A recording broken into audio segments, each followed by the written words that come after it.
Good afternoon, everyone. Thank you for being here. We will get started here in about a couple minutes. Just to remind everyone to please mute your line if you are not speaking, which at the beginning there should be no one. So please mute your line and we will get started here in 2 minutes.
Good afternoon.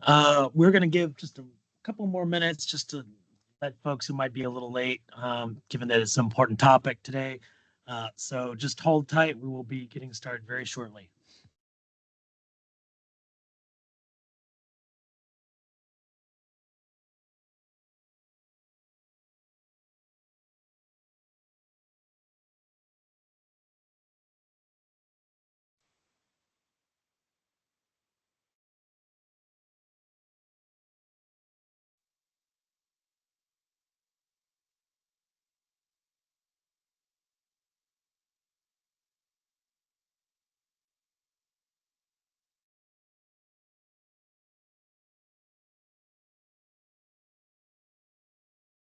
I appreciate everybody's patience. We noticing a lot of new folks that we haven't seen before on, so we want to welcome you to this webinar.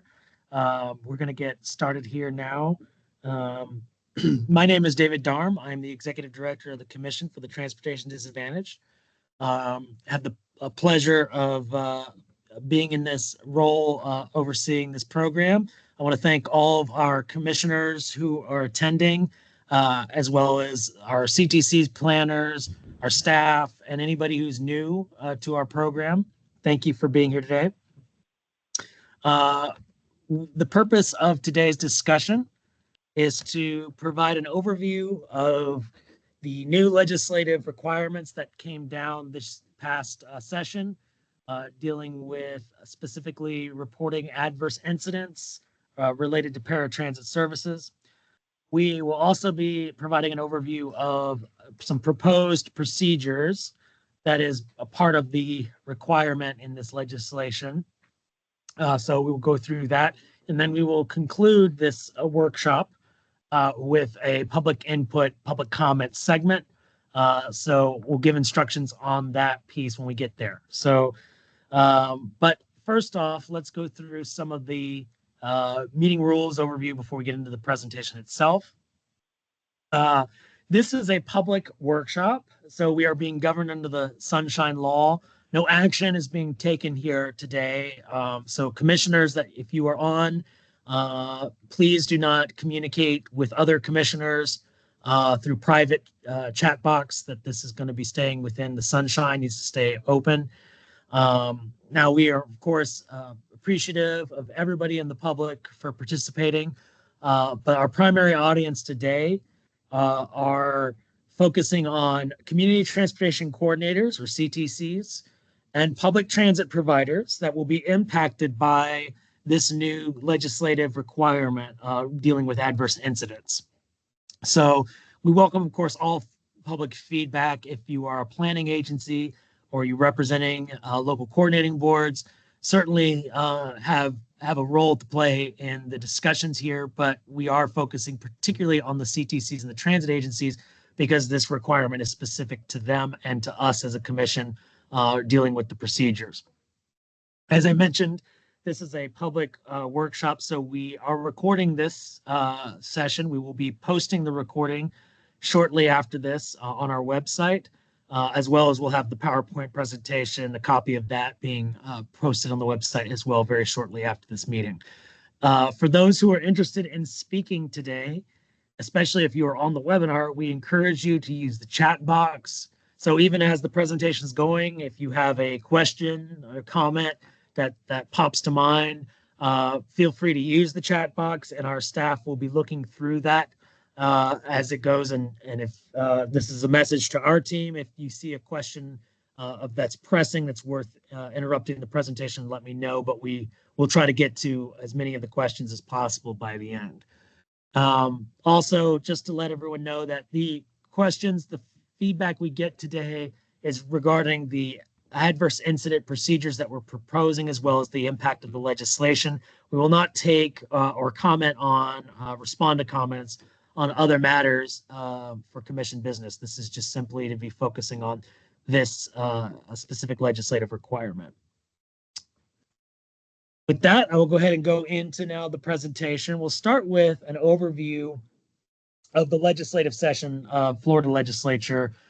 This year had many legislative initiatives that impacted public transportation and paratransit services, but for the focus of today's discussion, we are going to specifically be discussing the bill SB 1380, which was sponsored by Senator Hudson and Representative Brasada Cabrera, that dealt with varying aspects of the coordinated transportation disadvantage system, but this discussion is going to be focusing on Section 4 of that bill that relates to developing procedures and basically a process for investigating and reporting adverse incidents that occurred during the provision of paratransit services for persons with disabilities. That section created a new, that bill created a new section in Chapter 427 that governs the coordinated transportation disadvantage system. So we were going to go in through that and that specifically talk also about a new definition that was applied here in this statute. So this is the language specific in this slide that comes straight from the new law that was created in this bill. So section 427.021 has 3 subparagraphs. It's actually a very brief piece of law here. First, it has a new definition for transportation service provider as an organization or entity that contracts with a local government to provide paratransit services to persons with disabilities. Then the second subsection directs the Commission for the Transportation Disadvantaged, that's our organization, to develop model procedures that would be basically to investigate and collect reports on adverse incidents that are occurring during these services. And it specifically also states that at minimum that the procedures must have a way of periodically reviewing those adverse incidents and the final outcomes thereof. And that at minimum, they also have to, that an investigation has to commence within 48 hours after receipt of an adverse incident report from the local service side. So, and then finally, the third subparagraph of this section requires that there will be a quarterly reporting piece to this, that from the local government and the transportation service providers that are under contract must report back to the Commission on a quarterly basis on the status of these adverse incidents. So who is this going to impact? Based on this definition, we have identified 2 major groups that this affects. One is the community transportation coordinators, or CTCs. that are governed under Chapter 427 that are providing paratransit services or contracting for those services to individuals who are transportation disadvantaged. And as many of you know, the Transportation Disadvantage Program is a broad program, but it includes one of the populations within that is individuals with disabilities who obviously cannot drive themselves and therefore considered transportation disadvantaged due to their disability. The second group are public transit providers that are governed under Chapter 341. And if they are specifically a operator of a fixed route bus system, they are required to provide under the Federal Americans with Disabilities Act what's known as complementary paratransit services. So these would be the services that are basically for individuals with disabilities who cannot access the fixed route due to their disability, and the transit system has to either provide those services directly or they are utilizing contractor providers to do those services. So now, just to be clear that as the definition in the statute states here, that this is for local governments that are contracting. For our purposes in the organization, the Commission for Transportation Disadvantage, we will be, an expectation will be to implement, at least with our CTCs and our contracts, a consistent approach to this across the CTCs, regardless of whether they are a local government, nonprofit, or for-profit entity. We will be expecting that this consistently, as far as reporting goes, having a process in place for these adverse incidents. That's an overview of the impact of this legislation. Now we'll get into some proposed procedures that we have developed. Now, just to be clear that when we sent these out about 2 weeks ago, we had put these in draft. So that means that what we're discussing today is not its final form. We will be taking public comments today. We also, at the end, will share with you some instruction if you wish to provide public feedback through email. But at the end of this process of public input, we will have a final version presented to the Commission Board for approval, because that is ultimately our legislative mandate, is to have the Commission Board establish these model procedures. So before we get into the proposed procedures themselves, a few caveats we want to mention. First and foremost, these are considered model. The language in the statute specifically states model. So from that point of view, that means that these are meant to be a guide to the local systems, CTCs, local transit providers, and developing their own procedures. Now, we recognize that many of you likely have already processes in place for dealing with these such incidents, events. So our expectation here is that you can take what we're putting together as a model to amend or revise your existing processes to fit the statutory requirement. There is some flexibility here. There's only 3 major pieces that have to be addressed that are non-negotiable based on what is in the statute. And that is, number 1, there has to be some form of periodic review and documentation of reviewing these investigations of adverse incidents. Number 2, that the investigation has to commence within 48 hours after the receipt of a reported incident. And then number 3 is that there has to be quarterly reporting to us. So part of the discussion today will be also a form that we've developed on how to assist the CTCs and the transit providers in that process of quarterly reporting to us. So with that, we'll go into some key terminology that we've used to define adverse incident. Now, the legislation did not define what an adverse incident is, so it's been left up to the Commission to come up with that definition. We did do research on other Health and Human Service related programs. That could be a similar, kind of a similar approach taken here. We came up with this definition of adverse incident, which is pertaining to an event that occurs on a vehicle where a driver or a provider could have exercised control in preventing this event.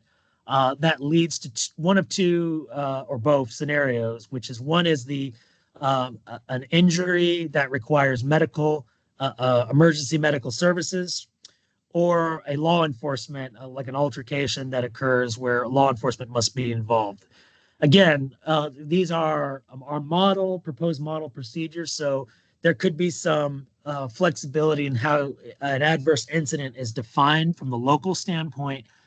But what we are trying to emphasize here is that this is not to be seen as your average typical complaint, like the service was delayed, or there was an issue with the driver's behavior, unless it's involving a serious matter. The adverse incident really is tried to take this as sort of like the most severe, extreme, high risk type cases, where somebody's health and safety are in concern.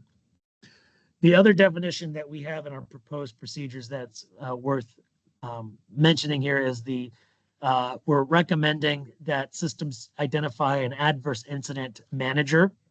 So that could be an individual or team that is responsible for the receipt, the investigation, and the quarterly reporting of adverse incidents that are filtered through their paratransit operation. So that could be a manager that could be identified within the CTC or transit agencies, its existing workforce, or it could be one of their contracted transportation providers is serving in that role. A few other definitions to note in the proposed procedures. Paratransit service. We took many of these definitions are straight from Chapter 427, but for those of you who may not be as familiar with that, paratransit is defined in 427 as those elements of public transit that involve basically, I'm going to paraphrase this, as a curb to curb or door to door type of service that is scheduled between the individual rider as well as the provider. So this would include those non-sponsored transportation disadvantaged services that the commission is funding under our trust fund, or it could also be ADA paratransit services that are required for the fixed route systems, or any other kind of paratransit that is specific to this population of services that these local government entities are providing. The key here is that even though I know some of your systems are doing on-demand services, they may be contracting with a transportation network company like Uber or Lyft or a taxi, that still would be applied here, because there is still, in essence, a non-fixed type of service that's being provided. It is still a scheduled, even if it's scheduled in the real-time sense versus a 24-hour or more sense, it still meets the definition, in our view, of paratransit service. We've also got the definition of persons with disabilities is also taken from Chapter 427. So the transportation disadvantage definition is broadly speaking, defining somebody who has a physical or a mental impairment that inhibits their ability to drive, so therefore they're dependent on others, or they have a barrier to being able to purchase transportation, which can be part and parcel to their disability as well. And then we also have a definition of quarterly reporting, just to clarify that when we say quarterly, we mean from the quarters of July through September, October through December, January through March, and April through June. We do operate, for those of you who are not familiar with our process, we operate on a state fiscal year timeline. And for purposes of this legislation, this will be taking effect beginning October 1. So I'll get into that in a little bit, but just so you know, that's the process we've used for all our contracts or requirements go on a state fiscal year cycle. Some guidance on developing the procedure. So again, we recommend that our providers that are impacted by this, they identify a point of contact or group, a team that will serve as an adverse incident manager that will be responsible for the receipt, investigation, and reporting of these. We also are recommending that the systems inform their paratransit drivers as well as others in the operations of the paratransit services to be aware of these procedures if they're not already, if they don't already have that process in place, that there be some kind of information and in training involved in that awareness, so that when such an incident does occur, they know who this contact's going to be, or the team that they need to reach out to, and the steps they need to follow to fulfill that. So we also in our procedures are proposing some considerations in the investigation, in addition to what is required in the statute for the 48 hours, within 48 hours that an investigation must commence. Some of the factors that should be considered, obviously, one being the cause, if can be a rooted cause of the adverse incident. So it was a car accident, what was the event that occurred? If it was an altercation, how did that process go about? Any hazards that were involved that resulted in somebody's health or safety being in concern. Any actions that were taken by the driver or the provider in response to the incident. And then, was there any disciplinary action, or if the investigation results in where there should have been any kind of corrective action that should be considered in response to the adverse incident. So again, the CTC or public transit provider should have a way of periodically reviewing these adverse incidents. And if there is concerns of a trend where they're seeing multiple types of incidents, whether it might be with a specific driver or a system-wide issue where there may be some training, that would also be encouraged to be considered as this process is being implemented over the course of time. We mentioned that training, we are encouraging to have at least 1 hour of annual training as part of the expectation within the workforce and the operations and the contracted providers, that they have, that they're sure that their drivers, especially new ones that are coming in, are aware of this process, and that they continue, if there's any updates or any other kinds of factors that need to be considered on an annual basis, consider that as part of their annual training. And if there's anything to add, I got Karen Somerset on our team here. So if there's anything else to add to it, you may want to come closer to the mic, but let me know if I've missed anything there. So, okay, so now we're going to turn to the reporting. We looked at, there's two aspects of reporting here. There's the side of it where the initial, sort of an initial intake of information that the adverse incident manager or team should be exploring. And then we'll get into the quarterly reporting in a second here. For the intake, obviously consider the date, the time of the incident, and the location. So being that this would be a vehicle, it would be the location where the vehicle was when the incident occurred. The names of the individuals that were involved, so the passenger, the driver, and any other witnesses that were involved in the incident, if there is other parties. Any kind of description about what was the result of the incident, so including an injury, if there was an injury involved, and if there was in law enforcement or any other agency that was brought in to address it. And then for the quarterly reporting, that's sort of the expectation is to us on our end is that the adverse incident managers will use the reporting form that we've proposed, and I'll walk through that in a second in the next few slides, but that they basically have an overview about all the investigations that are ongoing or have concluded or are pending, and then those would be submitted to us on the quarterly basis. We would be starting this process. So beginning October 1 would be the first beginning of the first quarter, meaning that that by January, we would have the expectation that the first reports would be coming in. So from the quarter of October to December would be the first cycle. And then we would have an email address that will be available that's being presented here in this slide, where the reports need to go so that we have the ability to collect them all in a consistent location. To be clear, that we we are expecting that the quarterly reports include ongoing investigations, not just ones that were concluded. So even if there isn't a finding yet and it's still underway, and it's not maybe complete information, it still is important that we have a documented record that there is an investigation occurring. So the next few slides then go through our proposed reporting form. Again, just as I mentioned, there's basically a checking list circle of the 3 types of where the investigation is. Is it pending? Is it ongoing? Has it been closed? Then you have the contact information for the local government, the CTC, or the transit provider. So that's their organization's information.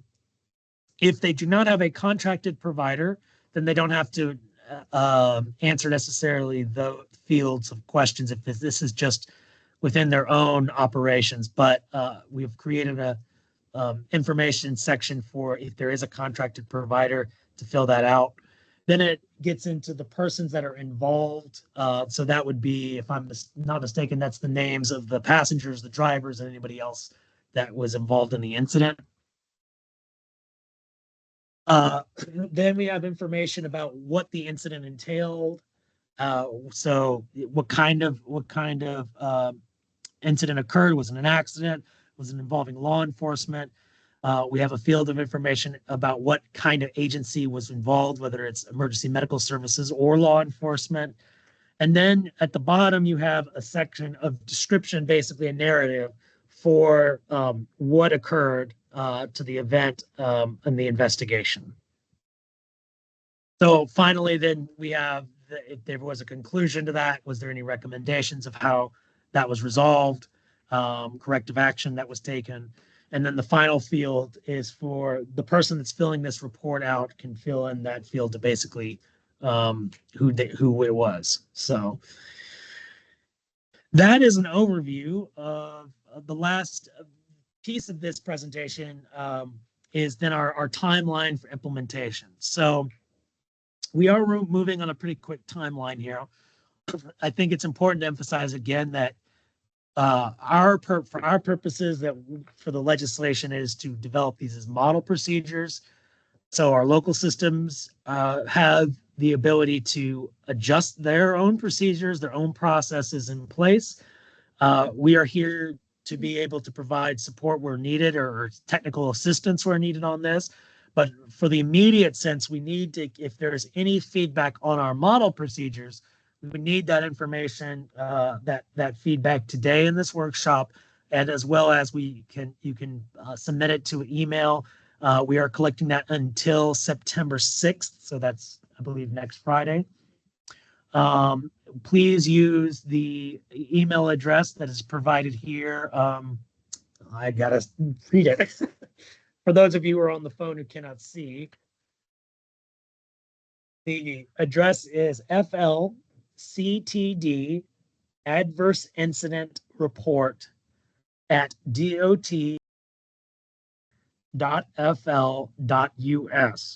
Or to make it simple, you could just go on our website and it should be on the front page, I believe. So you could be able to access that information as well as the additional information that was presented today. We will not be any public input that's emailed to a different email address, whether it's a project manager or myself. We cannot count that. We need to have a way of accounting all the public feedback. So please submit it to that email address if you want your comment to be put on the record. Again, we will be collecting this by September 6th. Based on the feedback we get, we may make some revisions to these procedures and finalize that as well as a tallying of all the collection of all the public comments in time for the commission meeting. Our next commission meeting is scheduled to be on September 25th. So our goal is that by no later than September 18th to have the information on the final procedures included in our commission meeting packet for the commission to consider. So, and if there is an additional public feedback, they're welcome to bring that at the commission meeting when that occurs. As always, we do have public comments, a public comment segment in our commission meetings. Again, the implementation is expected to take effect on October 1. We will work with our CTCs and any public transit providers that need technical assistance if needed to implement their processes in place in time for by the time we get to the quarterly report in January. So the first deadline for the first quarter report will be in the month of January. So absolute latest, we need to have all the quarterly reports for the October-December quarter by January 31st of 2025. I want to thank everybody again for their time, for attendance in this workshop. I will now turn it over to the public comments.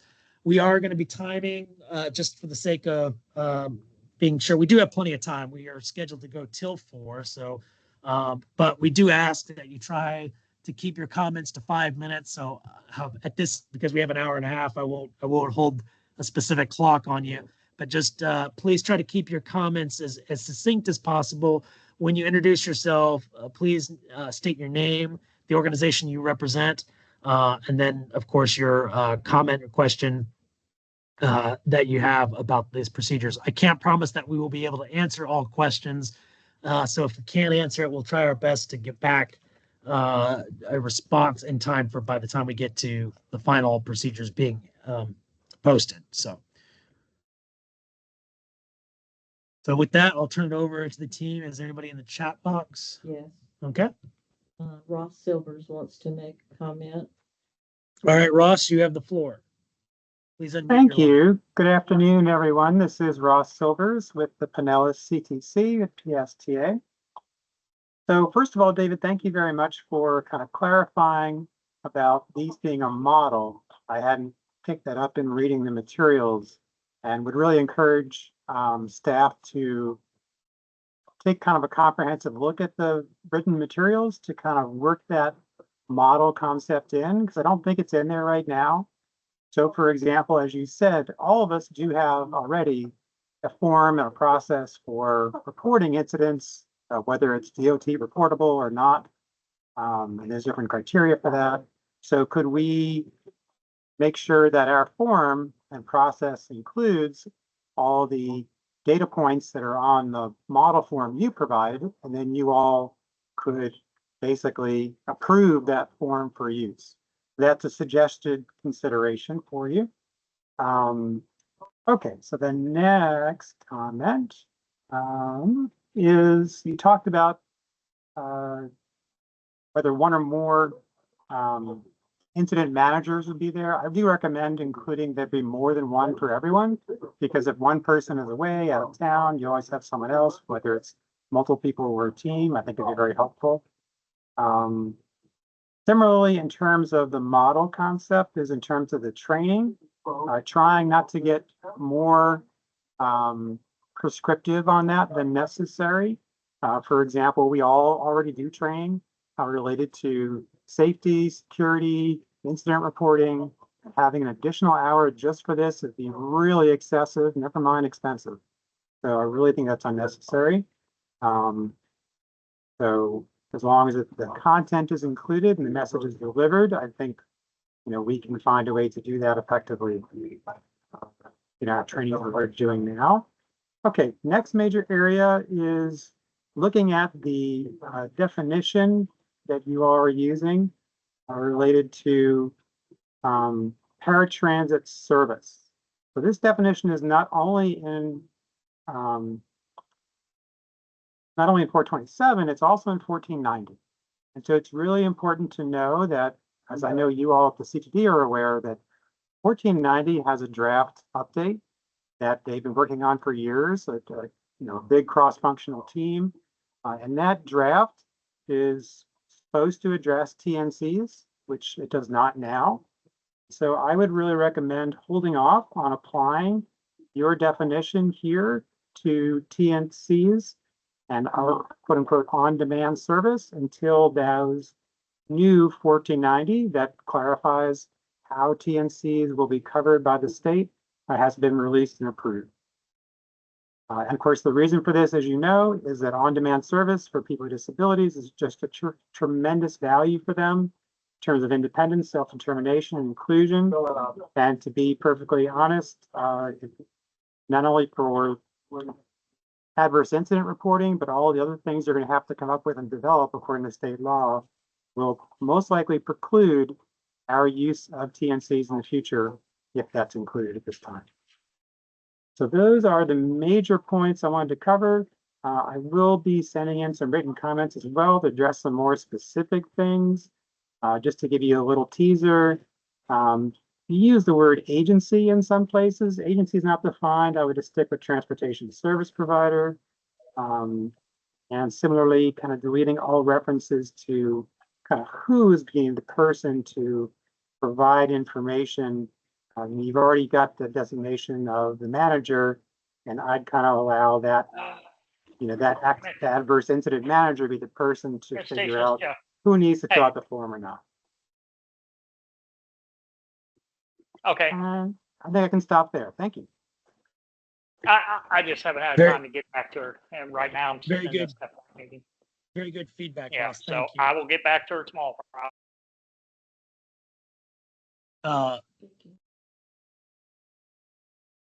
Okay. Very good comments. Thank you. Sorry, we were just trying to see if the background sound could be muted. All right, who do we have next? Lucine Martin. Okay, Lucine Martins, if you go ahead and unmute your line, you're up. Good afternoon, everyone. I'm Lucine Martins. I'm a planner with the Martin MPO. I plan both for we have a fragmented system here, so I'm a planner for both transit and then the separate coordinated LCB TD system.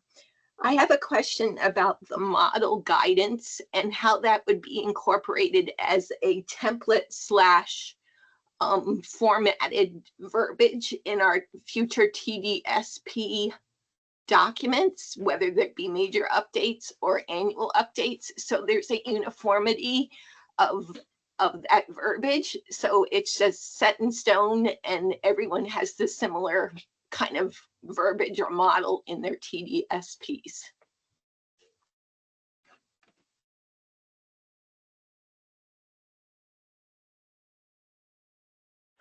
Okay.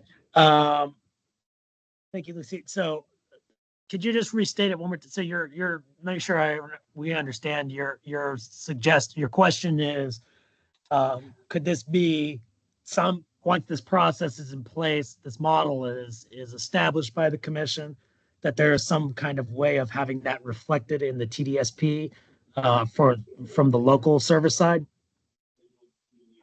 Yes, so there's uniformity. So this is very clear and concise what you have presented, so that we have that uniformity throughout the state. There's no questions. We follow these procedures.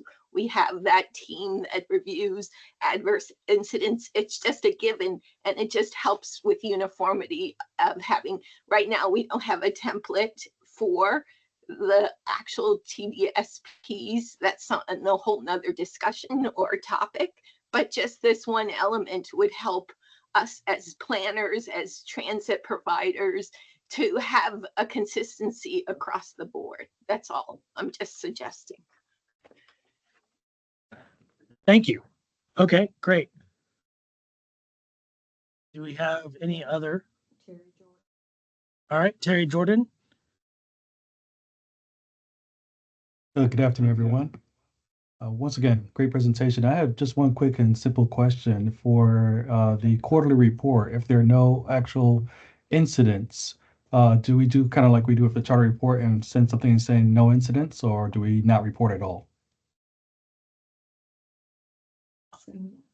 All right. Well, that's a good question. Let's we'll put our heads together and put some guidance, additional guidance on that process, if that is the case. Thank you. Malcolm Moyes raised his hand. Malcolm, you can go ahead and unmute. Yes, I'm sorry. My question was the same. I was gonna ask, like, will we do the quarterly reports? So I digress. It was the same question. Like, do we put something on there that state that no incidents have occurred? So that's it. Thank you. Yeah, good point. So yeah, we'll put our heads together as a team and figure out the best way to provide guidance on that for the final version. Okay, that is all we're seeing on the chat box. We'll open it up for anybody who wishes to speak. You can unmute your line. Please just remember to introduce yourself and what organization you represent, what county you're from.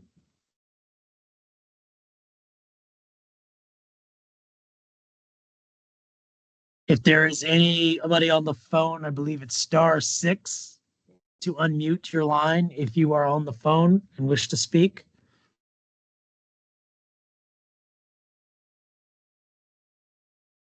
Okay. We'll give it a few more minutes. I'll just kind of keep the line open in case there is any burning last minute questions or comments, and then we'll conclude.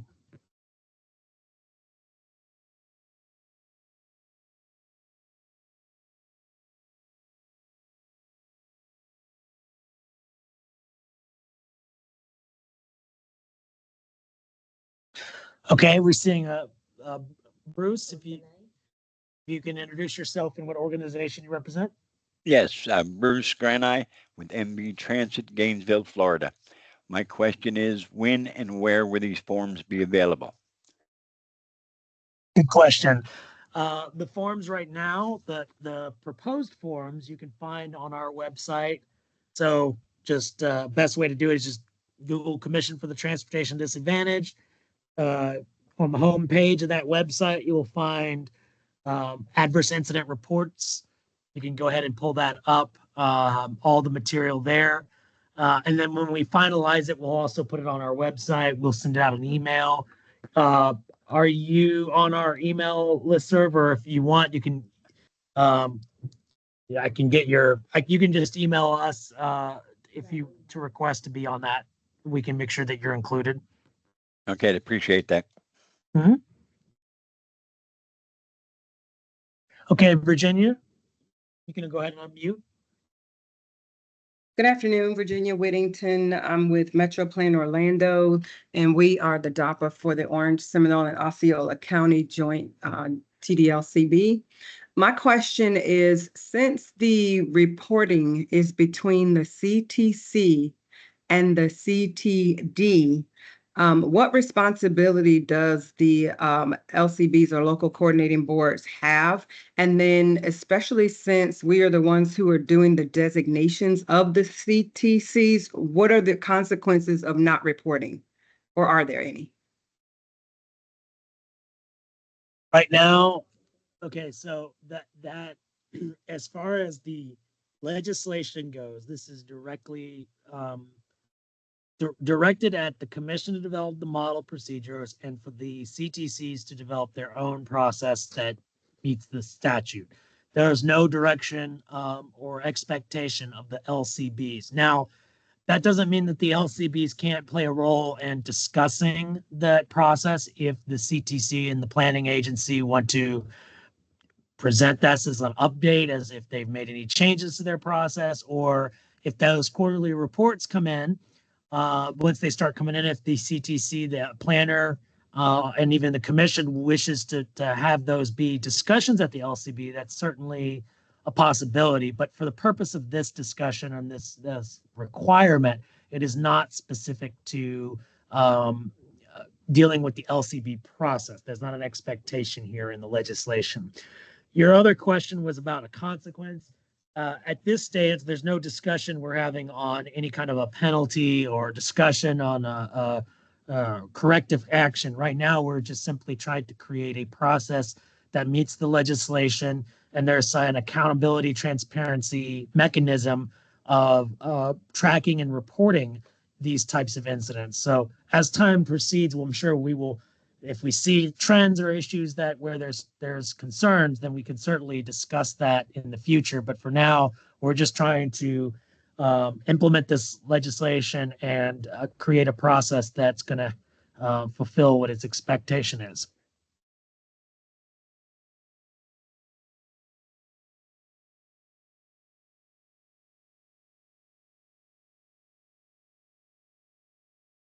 Really great comments, really great questions. Anybody else? Again, we encourage, for those who could not attend today but are listening to the recording, feel free to utilize the email option before September 6th to be able to get your comment put on the record. So, okay. Gonna do this the going once for public comments, going twice, going 2.5. All right, well, with that, thank you again to everybody who attended, especially thank you to those who are new. This is your first workshop. We hope to see you again. And we will be posting the information on our website once all the public comments are received. We'll tally that up. We'll have that be part of the discussion at the commission board meeting, as well as any revisions, which we'll include as a discussion for that meeting to address some of those comments that were mentioned today and during for the emails. So with that, I will go ahead and sign off. One other thing, I want to thank our team, Debbie and Karen, for assisting putting all this information together. It was a lot of work to get this all together in our timeline. So thank you all for helping us make this meeting possible. So with that, I'll say goodbye and talk to you soon. Thanks.